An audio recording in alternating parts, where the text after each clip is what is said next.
Hi everyone and welcome to Out for Blak Australia. I'm Emma Dewhurst. I use she, they pronouns and I'm the Diversity Inclusion Co-Leader for Out for Australia. Before we begin the proceedings tonight, Out for Australia acknowledges and pays respect to the past, present and future traditional custodians and elders of this nation and the continuation of cultural, spiritual and educational practices of Aboriginal and Torres Strait Islander peoples. I am presenting to you today on the Wurundjeri people of the Kulin Nations, and I pay my respects to the elders past, present and emerging. I recognise that sovereignty was never ceded and that we are living and working on stolen lands. I encourage you all to pay your respects to the traditional owners of the country you find yourself on today, as we are all meeting on different lands. And I also welcome you to share with us in the chat the land that you are on today. Out for Australia is a volunteer-run organisation that seeks to support, mentor aspiring LGBTQI+ professionals as they navigate their way through early stages of their career. We aim to bring the community together to offer a supportive and nurturing environment in which people can network, build relationships, and assist each other in their professional journeys. We host regular events and workshops where we highlight role models, tackle key issues related to workplace inclusion and authenticity, provide professional development training, and build a sense of community among professionals and students. We also seek to achieve these objectives through our online community to ensure we are reaching all members of our community. We exist because despite improvements in the LGBTQI+ equality, young LGBTQI+ professionals continue to face significant anxieties when entering the workplace and are more than likely than other age cohorts to hide an element of their identity. Only 28% of LGBTQI+ professionals under 25 are out to everyone at work. Out for Australia is committed to greater diversity as we believe everyone benefits from the new connections, learnings and perspectives diversity brings to our personal and professional lives. We seek to provide support services and spaces that are safe, accessible, meaningful, and inclusive to all members of the community. Our vision is to create an Australia where every LGBTQI+ student and aspiring professional is confident to be their authentic selves in the workplace, which celebrate diversity. It is so vital to have role models that represent our diverse and intersectional community, and that is why this event is so important for myself and Out for Australia. Before we begin, I would also like to invite viewers to use the Q&A box to ask any questions, as at the end we're going to be dedicating 10 minutes to be answering any of them. So yeah, we really welcome questions and are really excited to hear what everyone says. And now I'll be passing off to Michelle. Thank you so much, Emma. That was a very lovely way of starting us off. And I would like to acknowledge that I'm zooming in from Gadigal country, part of the wider Eora Nation, in the place that now gets referred to as Sydney. And I pay my respects to custodians of Gadigal country, but also of elders and custodians in all the countries that people who are joining us are sitting on tonight. So I pay my deep respects. I'd also pay huge respect to my panelists, Cassie and Courtney. Thank you both. You are awesome individuals. I bring the silver glitter hair to this panel. You two bring some amazing insights. So it's been so awesome building this up with you. Emma and your team, it's been a joy to get to this point and develop it. And I feel very proud to be part of this. I'm a Darkinjung Narragaw Aboriginal woman, and I do live, work and play on Gadigal country. I'm actually one of the board directors for Out for Australia, and so I'm really passionate about working not only with Out for Australia, but also with Out for Australia's diversity and inclusion portfolio, who are behind this fantastic initiative. Makes me really proud to see so much enthusiasm for our important work and business. In other parts of my life, let me just position myself. I'm an associate professor of public health. I work in Aboriginal and Torres Strait Islander health at the University of Sydney. So I work with a lot of students who are some mostly postgrad, but some undergrad. And it really continues to surprise me that we still have such a small percentage of our mob who are actually out in the workplace and feeling safe enough to be authentically and out and proud while they work. So I think anything we can do to change that is really important. We're talking about intersectionality here, being Black, being identifying in a whole range of different ways. And I identify as an Aboriginal woman, I identify as lesbian. I've recently been able to start identifying as a grandma for the first time. So my wife and I have become grannies and we're just so excited. So tonight's all about exploring intersectionality, and I'd love to hear from Courtney and Cassie. If you don't mind, just let's open up the yarn, introduce yourselves, and then we'll get down to some questions. So we might kick off with Courtney. Sure. Hi, I'm Courtney Hagan. I'm a proud bachelor in Gubby Gubby queer woman. My pronouns are she, her. I identify as a lesbian, grew up in Queensland. I'm a proud Murray. I've only grown up with my Black family, so my culture is all I know, and my family are integral to my being and my connection. I'm 25. My passion is sport and bettering our society through starting conversations, but also providing the health and well-being elements that sport bring to community, whether it's mob or non-mob. I work at Cricket Australia as a First Nations and social inclusion specialist. I do a similar role for Bushrangers Basketball Club as a Indigenous and social inclusion engagement manager. I do a bit of sports writing, do a bit of radio hosting.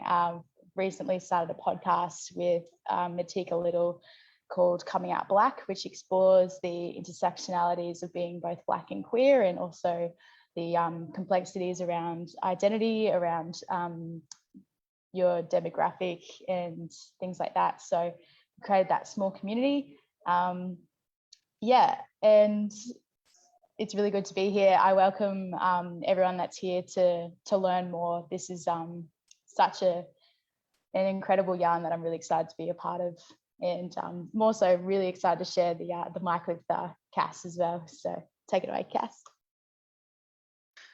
Thanks, Courtney. I'll just quickly acknowledge the traditional owners of the land that I'm tuning in from, the Wallumedegal people of the Darug Nation.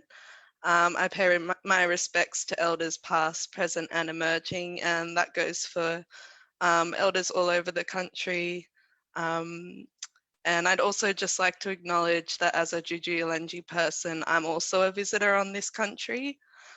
My name's Cassiana, but most people call me Cassie. My pronouns are she and they, and I identify as a trans non-binary person.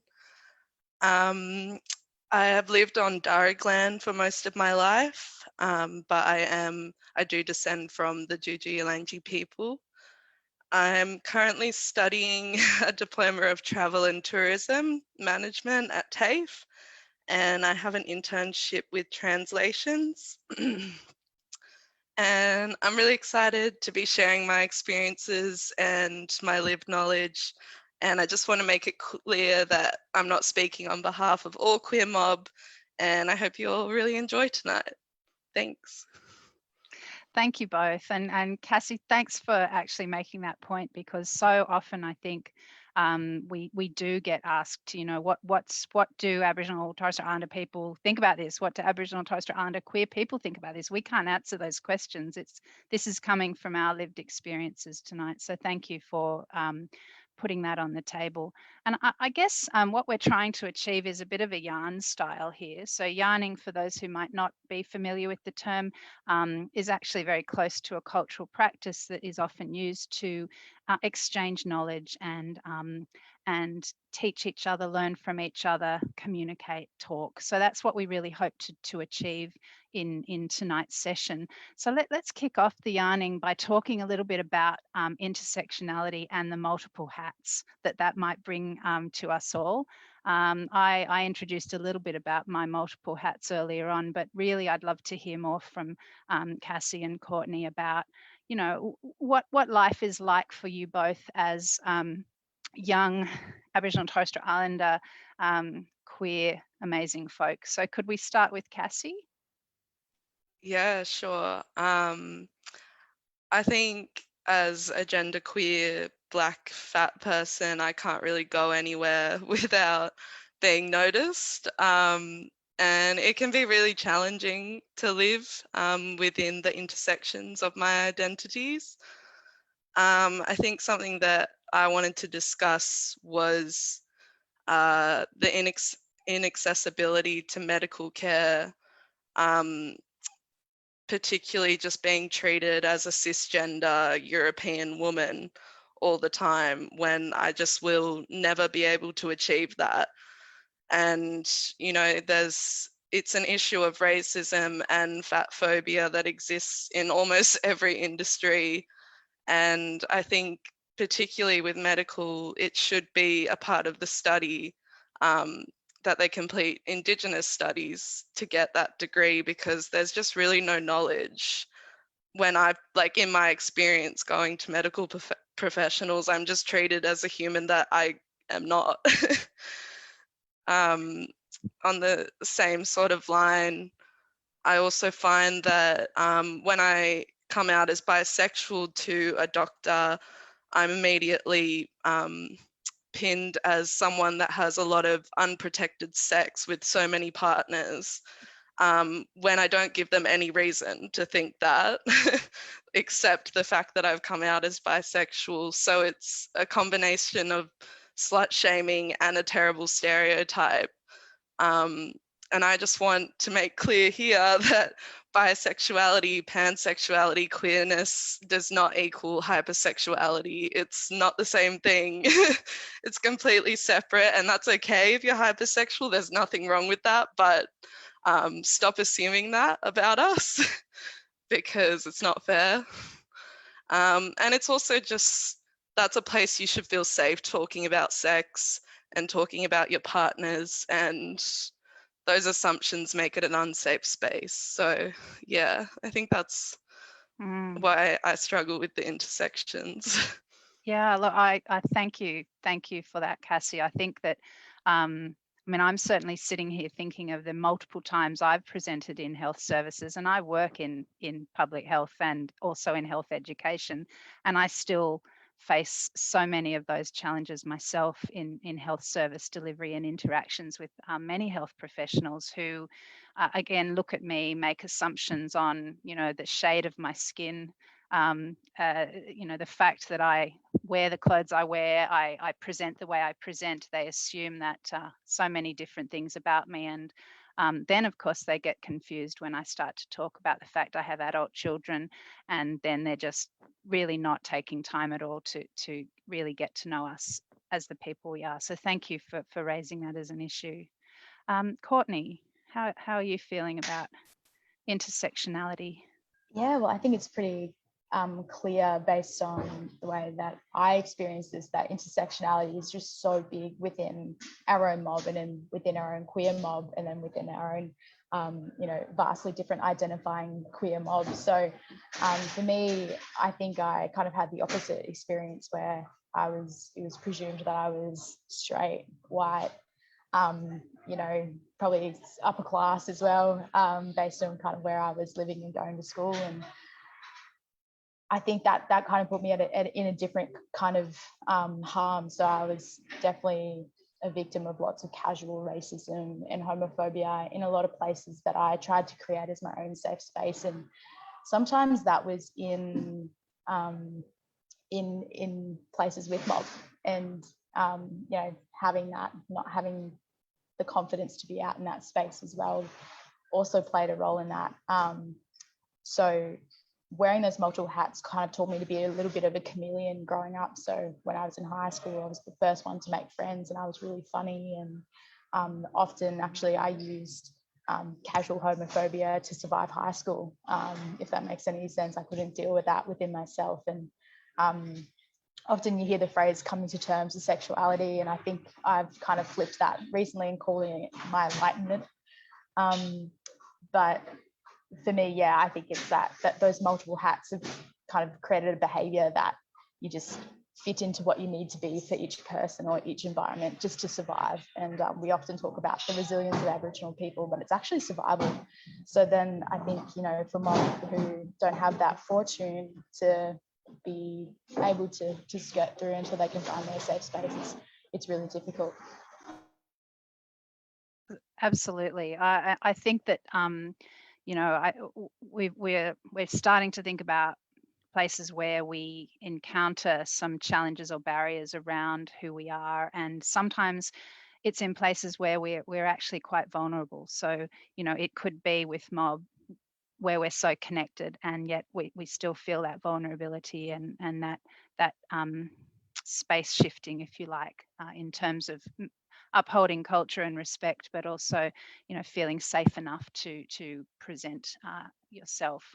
And then in health services, where again we're rather vulnerable at times, and yet we're still facing some of those barriers. So what about are there any benefits of, you know, identifying in the queer community and in the Aboriginal and Torres Strait Islander communities? Let's hear some good news stories, because you're both awesome.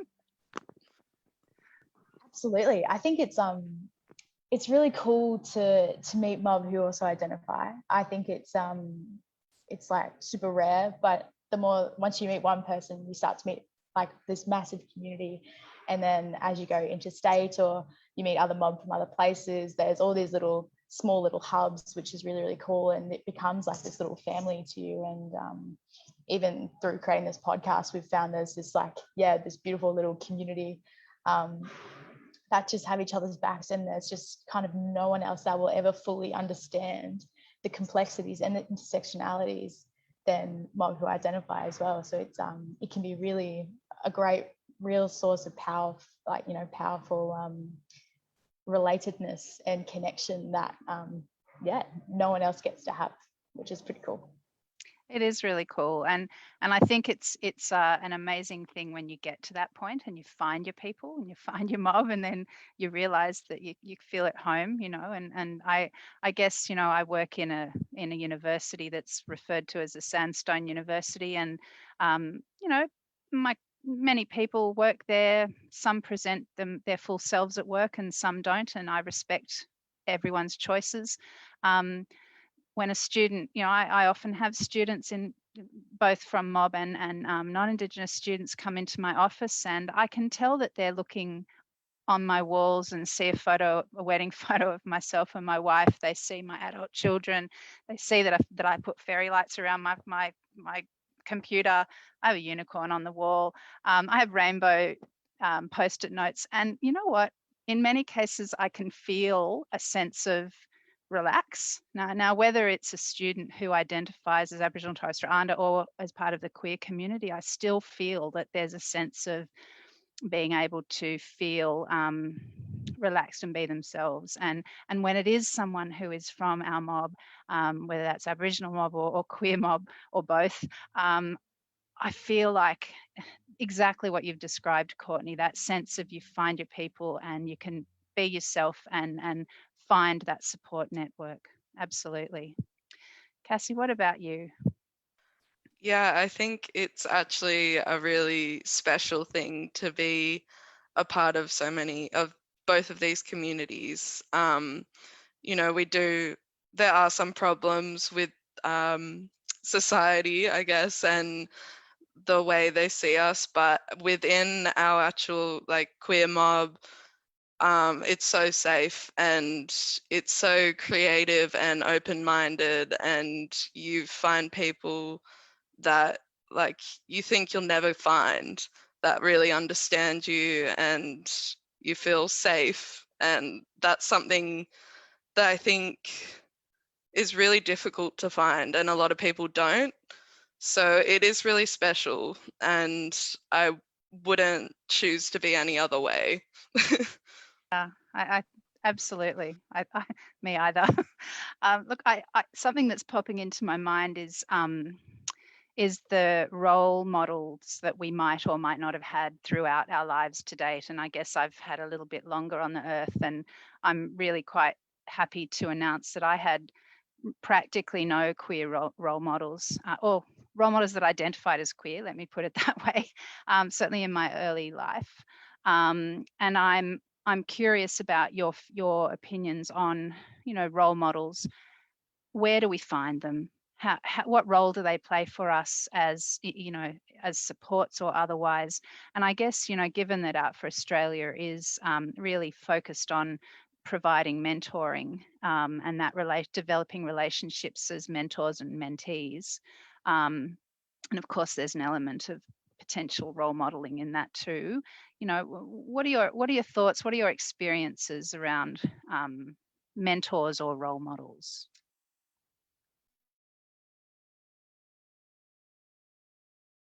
Courtney, you might start off. Sorry. Yeah, I guess I didn't have any queer mob role models growing up. I found my role models through elite athletes, mostly African-American WNBA players, celebrities, artists, and that's just kind of what I, used. And, but that in itself, it was, incredibly isolating, thinking you're the only one ever to actually identify like this. But you do feel silly once you sort of open up that door and you realize there's so many. But yeah, that role modeling, I think, there wasn't really many around for me at a young age, and those that were in my circles, particularly athletes, were criticised by those around me as well. So I reflect on playing basketball, having out teammates. You'd be in the same locker room as everyone, and then once the out teammate leaves, that's when another teammate says, "Oh, we can get changed now," or something like that, and that just kind of puts you further back in the closet. It makes you feel incredibly unsafe. But after I have come out, I've realised that there's so many I can draw inspiration from, and the power of the internet has been a massive thing to help me find them, because I think there just wasn't queer mob in my spaces specifically.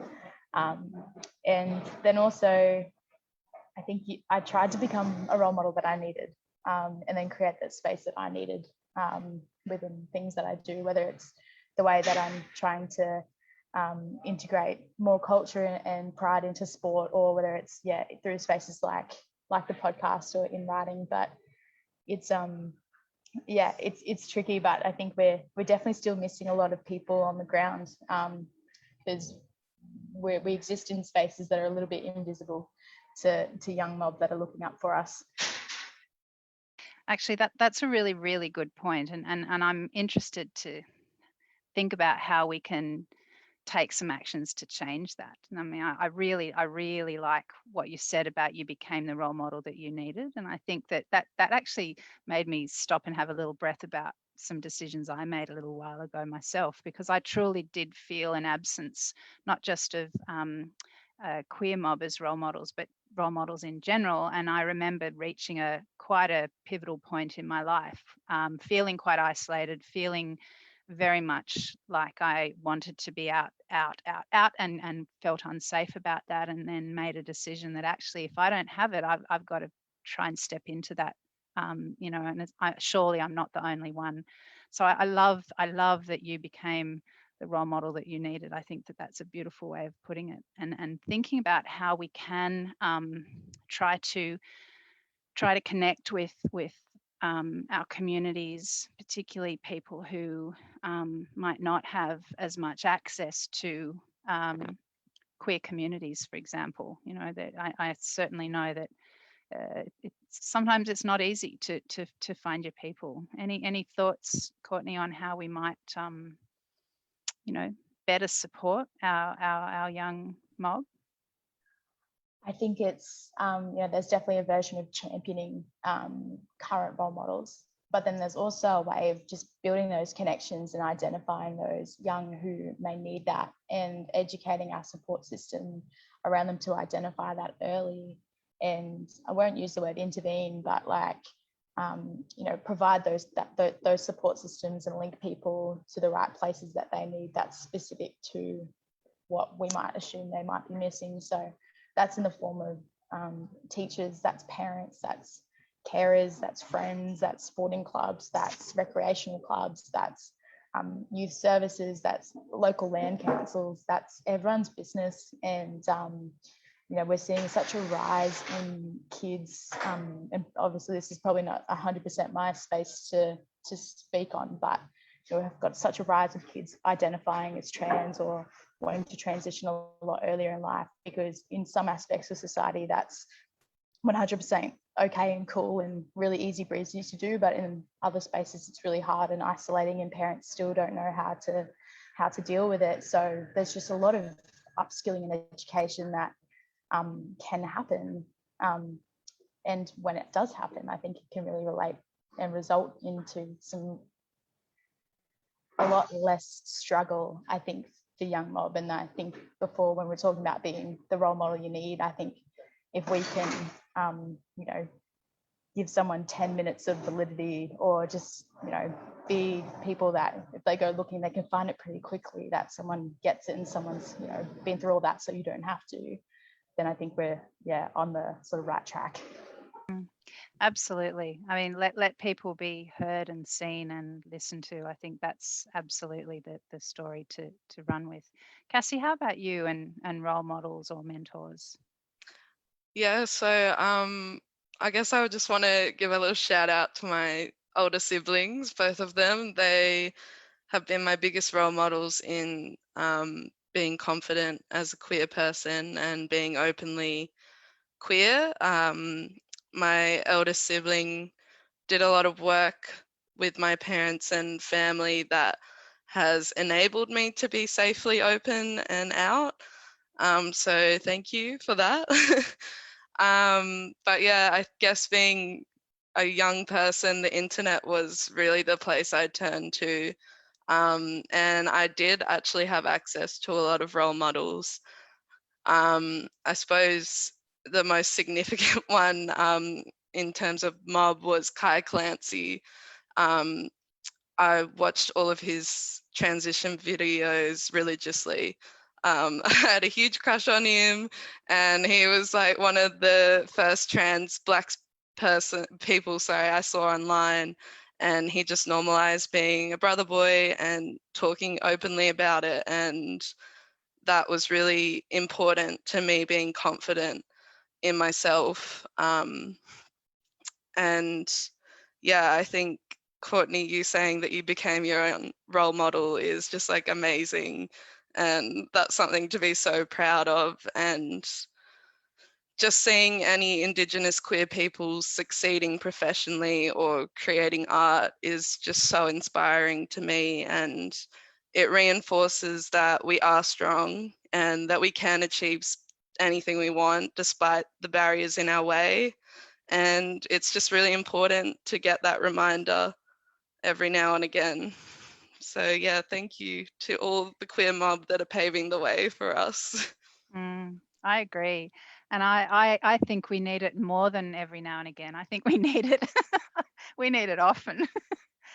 Because I think it's so important to give space to the beauty and to the achievements and to the positive side of our mixed cultures and our mixed identities. It's very easy, certainly someone who works with health statistics all the time, it's very easy for people to get trapped in a deficit narrative and talk about Aboriginal people and Aboriginal queer people in that deficit narrative. And I'm constantly aware of challenging that. And I think that that's part of something that I've taken on board, particularly in this part of my life, to notice those things, name them, see the opportunity to flip it and to say that could be a fact, but have you heard about this amazing young artist? How about this music? Like, how about the fact that we're kicking these health statistics in a positive way? So I think I agree with you. It's so important, and the fact that you paid that beautiful respect to your family. I'm a bit of a weeper. I'm a little bit of a crier, and I got a little teary, Cassie, when you're doing that. So I have to have a sip of water in a minute.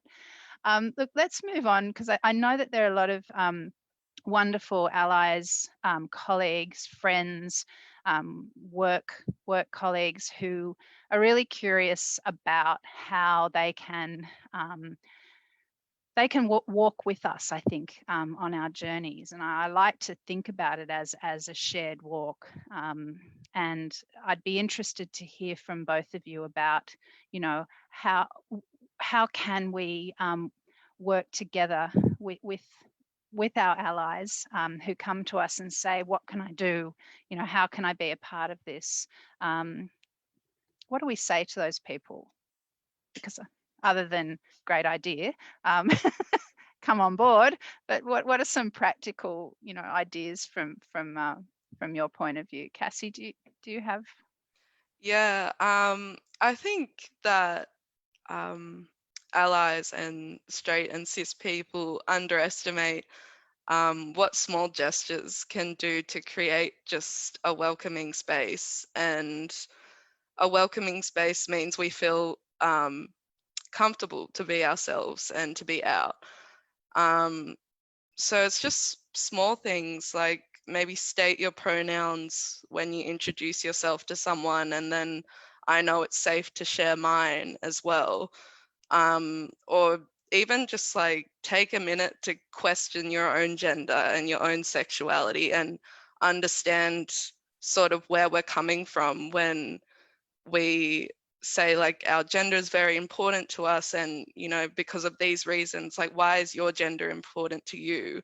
Why are you so sure you're heterosexual? Why are you so sure you're cis? Like, come to have an understanding of your own gender and sexuality, and then you might be more open-minded to other people because you've given it more thought than just, okay, I was born a cis male, so I will be a heterosexual man and I will only date women. It just doesn't make sense in my mind as a queer person to just go through life like that. So just take a second to question yourself, I think would be a way to connect us so much more. Absolutely. I agree completely. Courtney, what are your thoughts? I think it's all about using your space and your position. So often I get a lot of, great allies, usually cis white women who are, sitting in positions of power saying, what can I do? And it's like, use that position, use those spaces that you are in, whether it's a workplace, every industry has the opportunity to contribute into the betterment of, positive movements for fundamental human rights for everyone. So this is bigger than just Indigenous and queer. It's everyone can do things. And I know obviously you're asking what can we do, but it's work out what can you do in your sphere of influence, and then also knowing that it doesn't stop at your workplace. It's at home, it's at the table, it's what you teach your kids, it's how you act in public. Do you walk past someone in need, or do you stop and talk to people? It's setting that example of the society that you want in the future. And I know that's not a direct tip, but it's really crucial that you have your foundations of why first before you go into the what. So if you're a workplace or an organization, or why do we want to do this? Is it to get more funding? Is it to look inclusive? And if it's those things, then you got to reassess your values. And then if your values are out of line, you got to reassess your leadership. It's piecing together what do we stand for? What do we want to do as an organization? And just making sure that this is all worth something. I think, I reflect on my struggle coming out and everything that came with that, which, nearly led to the termination of my life quite early. I think I don't want all of that struggle, those 4 or 5 years, and I, acknowledge that for some people it's a lifetime of struggle. But the worst period of time was that time for me. And I just think I don't want any of that to be for nothing. And I don't want, queer mob or non-queer mob or, mob who aren't queer, people who aren't mob but queer go through that if we can do something about that. So it comes with relations with other organisations. And I know that Out for Australia is quite massive in this space, and we often are talking a lot to people that are in their workplaces and want to do things within work. So I'm using this work analogy, but you know, if you're interacting with partners or you're going to bring on sponsors, find out what their values are, question them, you know. It's as simple as, do you have a reconciliation action plan, which is such a bare minimum kind of thing, but that's still important. And, you know, do they have a history of ripping off mob? Do they have a history of internal racism or external instances and things like that? You've got to know what you stand for, and sometimes that means more than money should ever should. So it's getting those things right, and then going directly to community and saying, we want to help you, or we want to do something. Lead the way. We want to pay you to help us run it. We want to use the right people and bring them on into leadership. It's not just here's a free, you know, please let us know what we can do and use your emotional labor to explain why we should do it. It's actually, hey, actually creating a partnership and moving forward into the future, and not holding any space back to stop just at one thing. And as long as we don't approach it as a tick box as well, which happens a lot, we're on fire, really. Oh, absolutely. And I think it is, from my point of view, in so many cases, it's you know, working together with our friends and colleagues and allies to move from a space of talking about, for example, social justice issues, to actually walking and doing and taking some actions. And so I know that from my experience, what's really important is having time to talk with people, to identify values, to really understand where we're all sitting with issues, to have the facts, you know, to really engage with fact rather than you know, fiction, and then think about, as you both said, you know, within your space, what can you do? So it's actually moving from that talk about it to do some walking with it. And I think that's, for me, a really, it's actually quite simple to do together. And sometimes I think we tend to be over complex, and sometimes it is about sitting down with a friend or a work colleague or a manager or somebody who's designing a policy in a workplace and having a yarn about, as you've both said, values, what's important, you know, how can we enact those in the policies we write, in the way we work together, in the relationships and partnerships we form. I think that's a great place. Emma, we've got a question here asking if you're going to be speaking as part of the panel. And I just wanted to acknowledge Emma's role, and Emma is playing a really important function for us in not only providing us with a whole range of support, but she's going to be asking some questions, and we're going to be responding. So I'm just wondering, Emma, if we might switch to a couple of questions from you to us. Yes. Sorry, I should have clarified that earlier. I've been supporting the panelists in creating this event, and they're doing an amazing job. And I'm here to just keep assisting and moderating the chat and asking the questions. So some of the questions we have gotten, I'll start with the first one, which is, what are your thoughts on mental health focus in this space? And I know, Cassie, you were very passionate about this, so if you would like to start, but if you would like Michelle to start, that's okay. Yeah, I definitely have a passion in this space, which I know Courtney probably does as well. And Michelle, you work in public health. But yeah, my thoughts on this are we're severely lacking in Indigenous queer focused support. We know that 48% of trans young adults have attempted suicide in their lifetime in Australia, and they're 15 times more likely to do so than the general population, as well as Indigenous people being 6 times more likely than the general population. So once again, we have that intersection where trans Indigenous youth particularly are at such a high risk, and It's really sad. I really want to see that number going down. I wish we could find a way to end this by tomorrow, but we can't. And we really need more education. We need more Indigenous focused programs. We need more research as well. It's almost impossible to find stats on Indigenous trans suicide and murder as well. So, you know, we need stats on these things, because how are we meant to implement any change if we don't know what's happening currently? So yeah, I definitely think it should be more of a focus on mental health for Indigenous mob and queer mob. Yeah. I don't have all the answers though. I don't have the answers either, but by God, I'm working hard to find some. I really am. I'm really passionate about mental health for a number of reasons.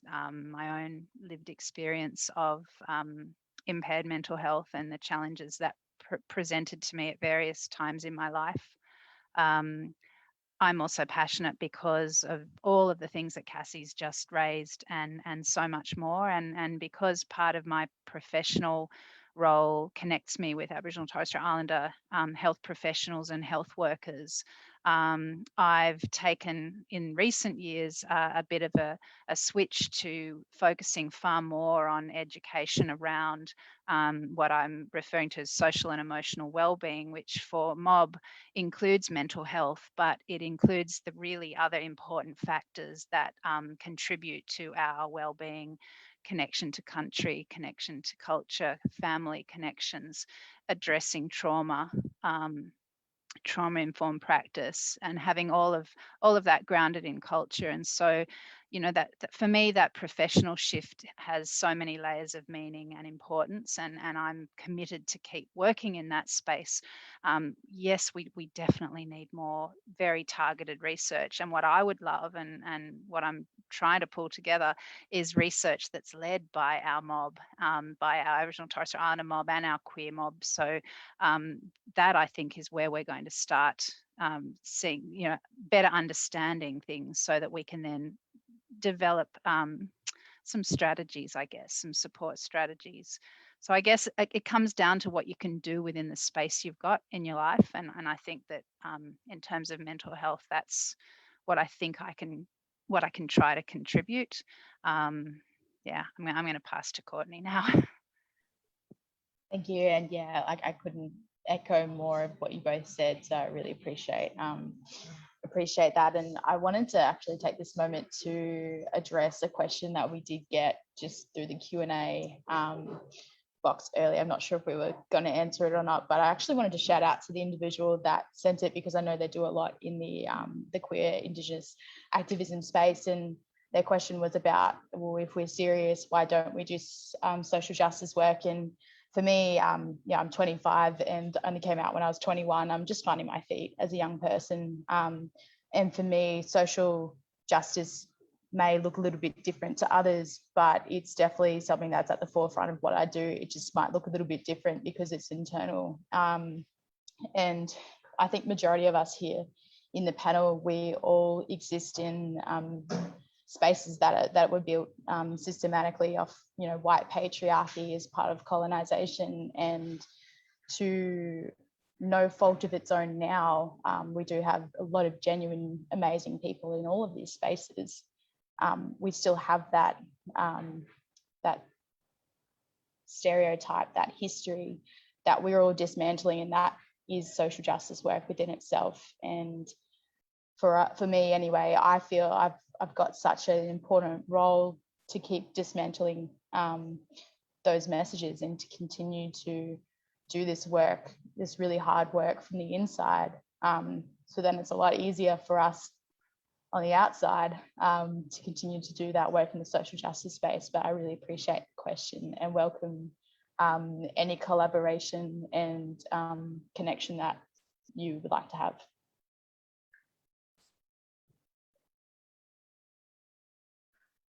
I'll just say on that note as well, social justice in our lives is just fighting for our rights. That's sometimes separate to our careers. We have to do what we need to survive in a capitalist society, and we need to work to live. But that doesn't mean you can't still be passionate and you can't do things outside of work. And I think all three of us do that both at work and outside of work. So yeah, I just want to say it can be separate. And yeah, I think almost all mob are passionate about this because it's just making sure we have the same access to things that everyone else does. Every day, many times a day. Yeah, absolutely. Yeah. Emma, have we got any other questions popping up? Yeah, so another one that we have is, what is something you would tell your younger self, or some advice or something you would share and experience? Yeah, that's a great question. Oh God, I've got so much to say to my younger self. I don't know where to start. In fact, I'm not going to start. Please, can someone jump in first? I'm happy to go. For me, I think it's just like, it's not forever. Every feeling is so temporary, and that like just stick in there, and like your older version of yourself is going to thank you for sticking through it. And it's some advice that I did get after I came out that's really stuck with me, was that when you pass away, that you are left with the only life that you chose for yourself, your decisions, your actions, your words, your activities, whatever you chose, that's for you, and you can't live for anyone else. So just because the environment around you doesn't approve or accept what you feel and who you feel you are at this current point in time, doesn't mean you have to stay in that environment. But it also means that you do you, like, essentially, but you can create that. But yeah, nothing is permanent. Everything is temporary.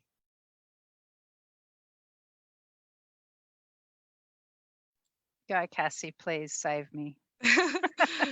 Yeah, I'll go. Oh wow, I've just lost my window. I guess I would tell my younger self that this is very personal, that gender does not exist in my case. Stop trying to make it happen. It's not going to happen. Stop trying to fit into those boxes that just don't make sense. It's okay not to know what is going on or how to fit in, because you probably never will. And you're such a beautiful child, and don't question who you are because of others' opinions. Being queer is the best thing that will ever happen to you, and you'll be opened up into an incredible world of creative and kind people. Oh, okay, I'm going to be brave. So I'm going to start off telling my younger self that you have a voice and you just need to use it. I was a painfully shy young person. Those of you who know me to any detail will not believe that I barely spoke at all, but that was me. I would tell that young person, you have a voice, respect that voice and use it. People might not hear it first or second time. They might not listen. They might not agree. It doesn't matter. As Courtney said, it's temporary. Be ourselves. You've both clearly given your younger selves that advice, and I would say that to myself as well. And I think that I would also say, keep looking to find your people. I think that my younger self was often quite paralyzed by fear, fear of shame, fear of judgment, fear of not feeling connected, feeling a bit isolated. That can be paralyzing. So I would say to my younger self, keep looking, because your people are there, and they're probably with open arms. And in my case, they'll be wearing glitter and singing at the top of their voices. And so they're there. Just keep looking for them. Beautiful. I think I was very emotional when you were just talking, Cassie. I think it's something that resonates with a lot of queer people, even, you know, they're not non-Indigenous. And I thank you all for sharing that about yourselves and opening up about it.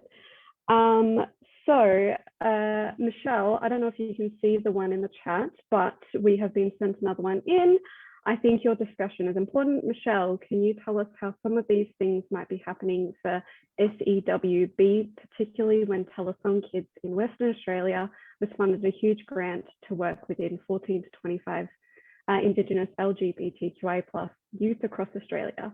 This is the first time such a large grant has been given. Are you able to shed any light on this? Look, I'll do my best. I certainly don't have at my fingertips the any preliminary outcomes, so we'll need to keep watching that space.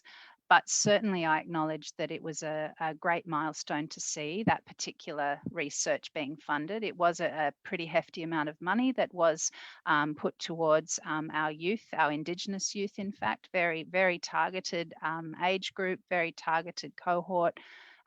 You're right, this is a milestone and a first time. I think that some fantastic work is being undertaken there, but I think that my hope is that actually it starts a little bit of a snowball in the area of research. You know, I think that we need to keep encouraging people within the research world to be applying for grants that are targeted, because unless we really focus on research that tightly looks at, you know, for example, you know, as this one does, 14 to 25-year-old Indigenous queer community members, that's targeted. Unless we keep looking at that focus, we're not going to have a greater understanding or the rich understanding that we need.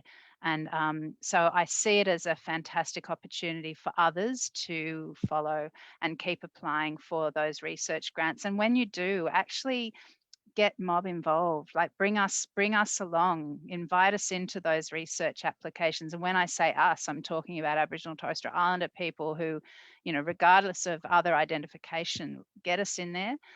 Better still, get some queer mob in there as well. And that will only enhance the research to enhance the way we can try to address some of those really poor social emotional well-being and mental health realities. Thank you for that. And I do continue welcoming in people asking questions. We would love to hear what people have to ask. But Courtney and Cassie, do you have anything you would like to add within that?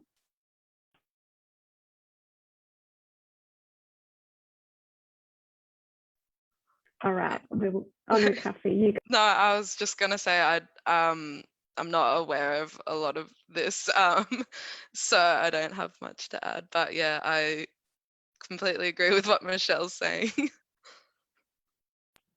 A follow-up to that was, in reality, how do you think young Black queer community can inform this process? I just saw that actually pop up in the chat, and what I'd probably like to do is put myself out there and be really open to forming collaborations and building some relationships. If we have members of our Black queer community who are keen to get involved in whether it's policy design or research applications, or, you know, in this space, there's surely a way, Emma, that my contact can be shared, and I'd be very, very happy for people to make a direct reach out to me.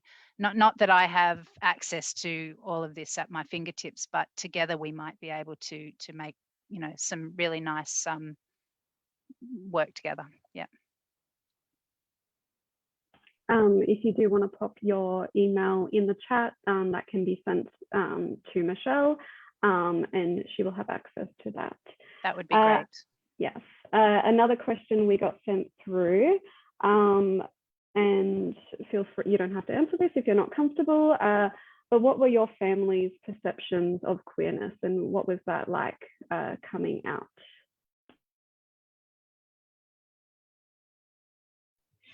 Probably running out of time to give the long version of this answer, but for me personally, I had a sort of varied response, and initially I was met with a lot of rejection after coming out, and that led to a period of deep dark depression, and that was really difficult. And flash forward 4 or 5 years after lots of struggle, and I recently came out to my grandparents not too long ago, who I'll draw inspiration from my nan, who watches Home and Away, and when she was told that I'm queer, she said, "Oh, well, it happens on Home and Away all the time." And for me, I was stressing out, but probably my whole life around what they would think, and it took that media representation to draw that very easy relatableness to this particular topic for them to be super kind and very sweet and wholesome about when I came out. So for me, that was a really big moment, and that was only just before Christmas last year. And so despite it not necessarily being quite good at the start, it became a massive education point for some of my family who didn't understand and realized it doesn't affect anything, and that I'm still the same person that I've always been. So but other than that, majority of the support I've always had have been from mob, more so than people in my life that weren't mobs. So they were the couches that I slept on, and the shoulders I cried on for a lot of the time. So I'm really, really lucky to have that chosen family that I did when I needed it. And then the support of my family now is incredible.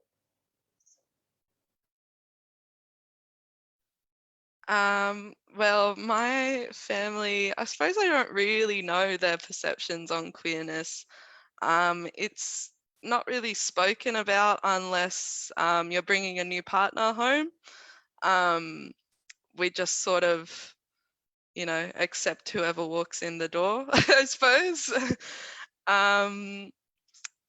But I just want to point out also for this question, homophobia and transphobia are definitely not a cultural thing. They come from external sources. It's not inherently tied to being Aboriginal or being Indigenous.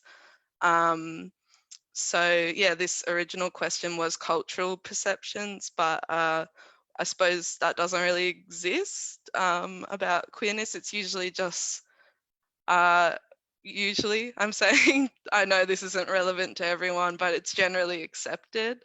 And I have queer siblings, and I think if we ever have kids, we will celebrate it more, talk about it more, make it more normalized in the family, and not something that's maybe a secret but no one's quite sure. But it's accepted, and I'm loved despite being queer, and Oh gosh, I'm getting all teary at the end. I can tell that it's for an old woman like me, this is getting on into the night. But look, I have a whole history that I could go into, and probably we don't have enough time for that. But a couple of things that are real highlights for me is that several years ago, I married a beautiful woman, and I never thought that my entire family would be present for that, and including my adult children, and not only present, but so embraced and engaged and happy and thrilled. And that for me was a really I'll never forget the moment of that moment.